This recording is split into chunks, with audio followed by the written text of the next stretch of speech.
ஒரு வாரம் ஊற வைக்கணும். ஒரு வாரம் ஊற வச்சா அது இந்த மாதிரி ஒரு லிக்விட் வரும் உங்களுக்கு. இங்கே பாருங்க, இது வந்து ஒரு வாரம் ஊற வச்சுருக்கேன். எப்படி மக்கி போய் இதோட சத்துக்கள் எல்லாம் இறங்கி ஊற வச்சு மூடி போட்டு நிழலில் ஓரமாக வச்சுருங்க. அப்புறம் இந்த மாதிரி அது ஊறி வரும்.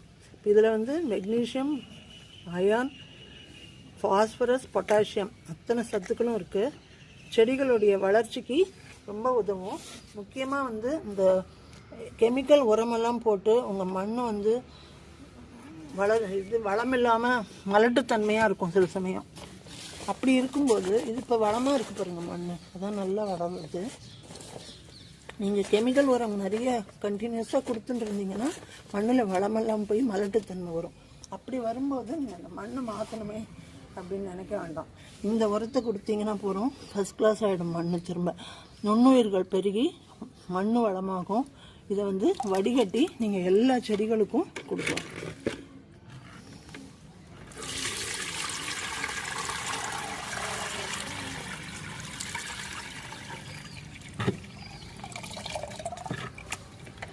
இது நல்லா ஊறிடுது, அதனால் இதை வந்து நம்ம டிஸ்கார்ட் பண்ணி கம்போஸ்டில் போட்டுக்கோங்க. இதை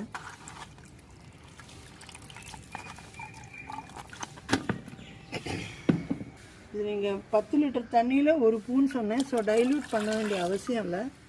அப்படியே கூட நீங்கள் செடிகளுக்கு கொடுக்கலாம். மண்ணுக்கு தான் கொடுக்க போகிறோம்.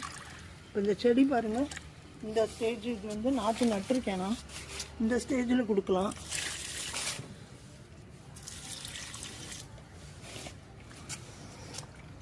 அதே மாதிரி இது வந்து வளர்ந்து வருது. இப்போ தான் இந்த வெண்டைக்காய் செடி பாருங்கள் வளர்ந்து வருது. இந்த ஸ்டேஜில் கொடுக்கலாம். அதே மாதிரி இது வளர்ந்து நல்லா காய்ச்சி முடிஞ்சிடுது ஆல்மோஸ்ட்டு. இந்த ஸ்டேஜ்லேயும் கொடுக்கலாம். ஸோ செடியோட எல்லா ஸ்டேஜஸ்லேயும் இந்த உரம் வந்து ரொம்ப ஃபேண்டாஸ்டிக்காக வளர்கிறதுக்கு உதவும். மண்ணோட மலட்டுத்தன்மை போய் நுண்ணுயிர் பெருக்கம் வரும், மண் வளமாகும்.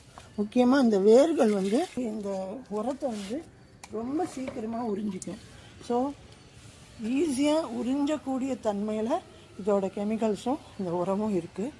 அதுதான் முக்கியமான பாயிண்ட்டு. ஸோ நீங்கள் இந்த உரத்தை தயார் பண்ணி எல்லா செடிகளுக்கும் கொடுத்து நல்ல பயனடையலாம். நீங்கள் ட்ரை பண்ணி பார்த்துட்டு சொல்லுங்கள். பனானா ஃப்ளவரில்